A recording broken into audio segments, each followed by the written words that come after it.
مسجد نبوی کا صحن تھا اور ایک شخص کونے میں بیٹھ کے دعا مانگ رہا ہے. ذرا اس کے دعا کے لفظ سنیے. اللہم انی اسألک بانک انت اللہ. اے اللہ میں تجھ سے اس لیے مانگتا ہوں کہ تو میرا اللہ جو ہے. ذرا غور کیجیے. میرے والد گرامی فرماتے تھے اگر بیٹا باپ سے کہے کہ ابا جی میں آپ سے اس لیے مانگ رہا ہوں کہ آپ میرے ابو جو ہیں، تو باپ کو اپنا وجود بیچ کے بھی دینا پڑا تو اس کی ڈیمانڈ پوری کرے گا. جو اس نے لفظ ہی ایسا کہہ دیا کہ ابو میں آپ سے اس لیے مانگ رہا ہوں کہ آپ میرے ابو جو ہیں، تو میں نے آپ سے ہی مانگنا. تو بندہ کیا کہہ رہا ہے؟ اللہم انی اسألک بانک انت اللہ. اللہ میں تجھ سے اس لیے مانگ رہا ہوں کہ تو میرا اللہ جو ہے. لا الہ الا انت، تیرے علاوہ کوئی ہے بھی تو نہیں. انت الاحد الصمد الذی لم یلد ولم یولد. تو ایک ہی ہے، واحد ہے، اور کوئی ہے ہی نہیں جس در پہ جاؤں. کوئی چوکھٹ نہیں ہے جہاں دامن پساروں، کوئی دہلیز ہی نہیں ہے جہاں جھولی پھیلاؤں. تو بے نیاز ہے اور تجھے نہ کسی نے جنم دیا اور نہ تو نے کسی کو جنم دیا. مالک میں تیرے حضور دعا کر رہا ہوں. یہ وہ دعا کر رہا تھا کہ میرے حضور نے سن لی. تو ایک صحابی کو فرمایا کہ یہ جو دعا کر رہا اب جو مانگے گا اللہ عطا کرے گا. اس نے مانگا ہی اس ڈھب سے ہے، اس ڈھب سے ہے. ایک دعا اور سن لیجئے جو سیدنا علی المرتضیٰ رضی اللہ تعالی عنہ رب سے مانگتے ہیں. اللہ اکبر. مجھے تو آج سارا دن اس دعا نے نحال کیے رکھا. یہ دعا مانگتے ہیں تو عجیب کیفیت ہوتی ہے. یا سریع الرضا اغفر لمن لا یملک الا الدعاء. اے جلدی راضی ہو جانے والے، چھیتی مان جانے والے، اغفر لمن لا یملک الا الدعاء. اسے معاف کر دے جس کے پاس دعا کے علاوہ سہارا ہی کوئی نہیں، جس کے پاس دعا کے علاوہ کچھ ہے ہی نہیں جو پیش کر سکے.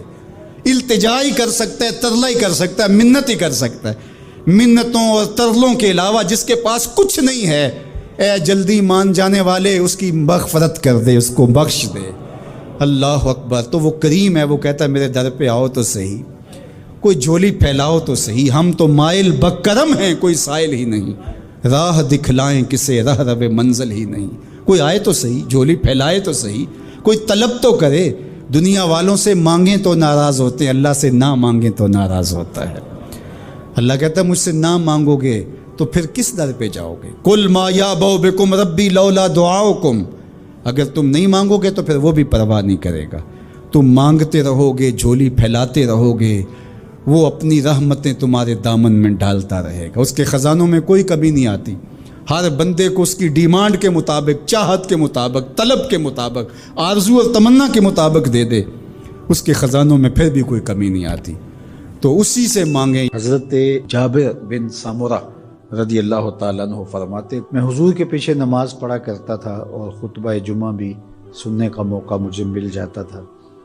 فرماتے تھے حضور کے خطبے بھی زیادہ لمبے نہیں ہوتے تھے، حضور کی نمازیں بھی زیادہ لمبی نہیں ہوتی تھیں. یہ ہے لوگوں کے ساتھ حضور کی نماز کا معاملہ. لیکن جب تنہا قیام کرتے ہیں تو اتنا لمبا قیام ہوتا ہے حتیٰ تتورم قدماہ، حضور کے مبارک پاؤں سوج جاتے ہیں. اور میرا رب رب ہو کے کہتا ہے اے چادر اوڑھنے والے محبوب، ساری رات جاگا نہ کر، کبھی سو بھی لیا کر. اتنا لمبا قیام کرتے ہیں حضور. تو آپ کا انفرادی عمل آپ کی طاقت کے مطابق ہوگا، لیکن جب آپ لوگوں کو ساتھ لے کے چل رہے ہوں گے تو آپ پھر اس حساب سے چلیں گے. تو اس وقت آپ اپنی رفتار، اپنی طاقت نہیں دیکھیں گے. مشکل نہ کھڑی کی جائے. میں چل سکتا ہوں، 1 گھنٹے کا قیام کر سکتا ہوں، تو میں اپنے حساب سے سوچوں اور جو میرے پیچھے کھڑے ہیں ان کا نہ سوچوں، تو میں اس اہل نہیں ہوں کہ میں امامت کے مصلی پہ کھڑا ہو جاؤں. اس لیے کہ مجھے اپنے ساتھ کھڑے ہونے والوں کا خیال اور لحاظ نہیں. ہمارے دین نے ہمیں آسانیاں دی ہیں. بیمار پر جمعہ فرض نہیں کیا گیا. بیمار جماعت میں نہیں آ سکتا تو گھر پڑھ سکتا ہے. مسافر پہ جمعہ فرض نہیں کیا گیا، ظہر پڑھ لے گا. پڑھنا چاہے تو اچھی بات ہے. مسافر پر نماز عادی کر دی گئی ہے، نماز قصر ہے اس کے لیے. روزے میں اسے چھوٹ دے دی گئی ہے کہ وہ روزہ ترک کرنا چاہے تو کر سکتا ہے، رکھنا چاہے تو رکھ سکتا ہے. وہ اپنے سفر کا حساب لگا لے، اس کی صحبت کتنی ہے.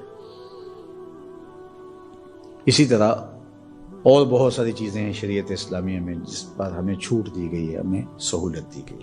ہماری وہ چیزیں جو ہمارے اختیار میں نہیں ہوتی، ہمیں ان پہ پکڑ نہیں کی گئی. ان اللہ تجاوز عن امتی الخطا والنسیان وما استکرہوا، اللہ نے اس امت پر 3 چیزیں معاف کر دیں: غلطی لگ جائے، بھول جائیں، یا جس پہ آپ مجبور کر دیے جائیں. تو وہاں شریعت پکڑ نہیں کرتی، گرفت نہیں کرتی. تو آسان دین دیا گیا ہے جس دین پہ عمل کرنا ہمارے لیے مشکل نہ ہو. Subscribe now and press the bell icon. Never miss an update.